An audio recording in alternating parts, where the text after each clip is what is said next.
Et salut tout le monde, c'est Mario. Aujourd'hui, on se retrouve pour une nouvelle vidéo qui sera pas très longue vu qu'on va analyser qu'une seule figurine.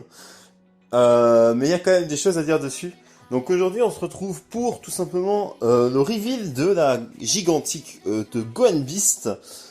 Figurine qui était quand même assez attendue d'après ce que je vois vu que les gigantiques actuellement c'est pas trop mauvais, on peut prendre la Golden Freezer, on peut prendre la Turles, on peut prendre la Goku Gohan qui sont sortis récemment, enfin voilà.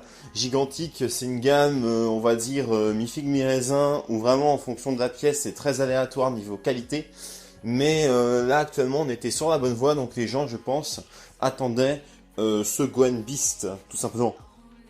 Sauf que là on a eu les reveals durant le Prizosphere, hein, qui a lieu. D'ailleurs, je n'adresserai pas les prizes qui ont figuré lors de ce salon, tout simplement parce que je trouve les photos pas intéressantes.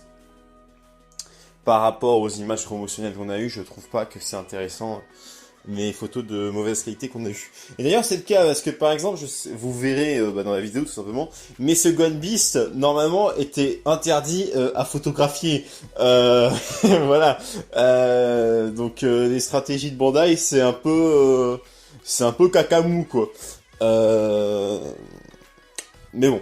Par contre, sur Gun Beast en lui-même, qui est vraiment discutable, je pense que c'est le mot qu'on va dire.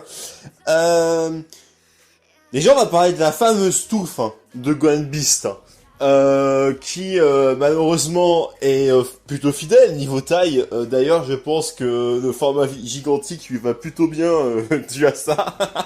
Mais, mais non, en soi, les cheveux niveau taille sont bien réalisés. Par contre, niveau travail, les cheveux, pour moi, c'est un zéro déjà.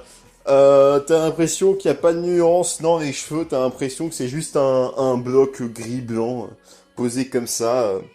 Et puis la mèche est également un peu bizarre, je trouve. Mais bon, ça c'est discutable, c'est les cheveux de Gohan Beast, on connaît, enfin voilà. Mais niveau réalisation, je les trouve pas top. Alors, on va parler de sa tronche. Alors, on voit très bien quel plan ils ont voulu prendre, hein. Mais je trouve pas ça réussi parce que là, on a un Gohan Beast, du coup, niveau regard qui est très menaçant. Et on a le sourire en coin, mais je suis désolé, mais ça fait pas très sourire en coin, je trouve. Vraiment, ça fait sourire, genre, oh, salut mon pote, comment ça va? Enfin voilà, le sourire, le sourire est naturel, c'est pas un sourire en coin en mode je vais te casser la gueule, c'est le max. Mais mais non, je n'aime pas la proposition de visage, même si bon, c'est un peu ce qu'on attendait le plus avec un Gohan Beast gigantique, hein, vu que gigantique, euh, franchement, faut mieux pas que ce soit des poses en pleine attaque, parce que déjà vu la taille que ça prend, surtout qu'avec la touffe de Gohan, ça va prendre encore plus de place. Voilà.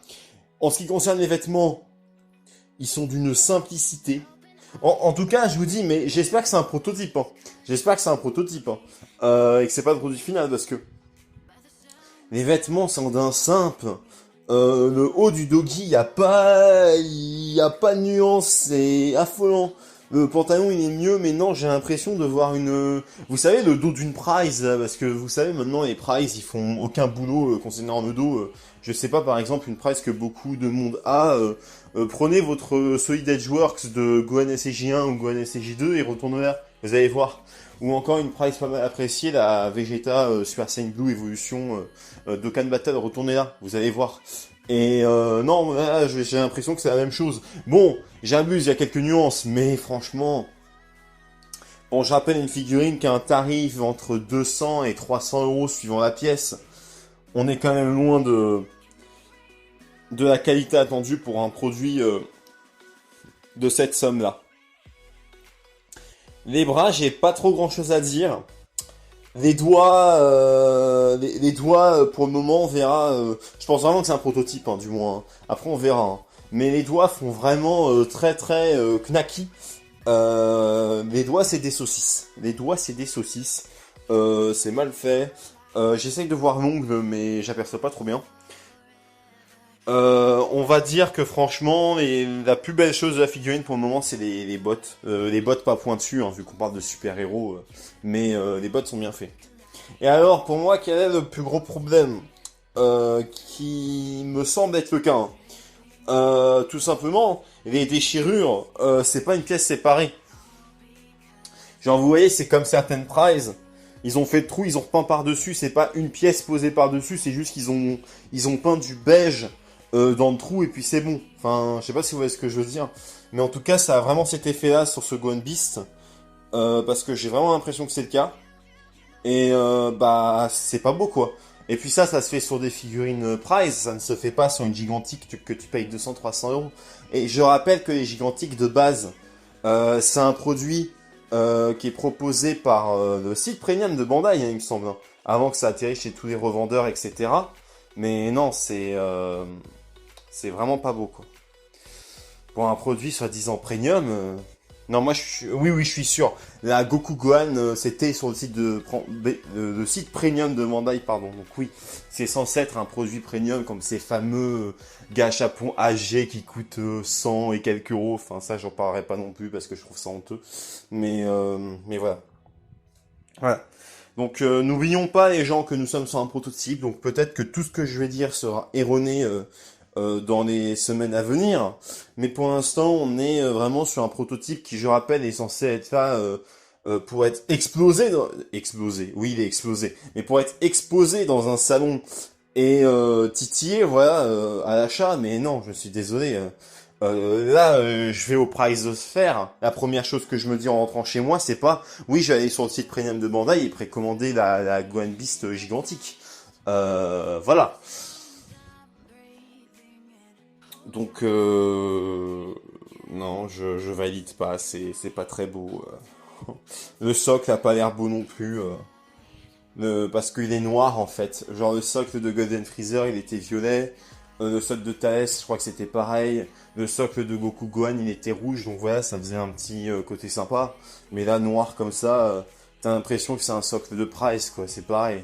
En fait cette figurine, on va dire ce qui est, c'est littéralement une Price géante en fait. C'est une DXF géante, voilà. On a trouvé, c'est une DXF géante, parce que les DXF c'est pas ouf, donc voilà. Nous avons devant vous, vous avez devant vous la première DXF Grandista gigantique.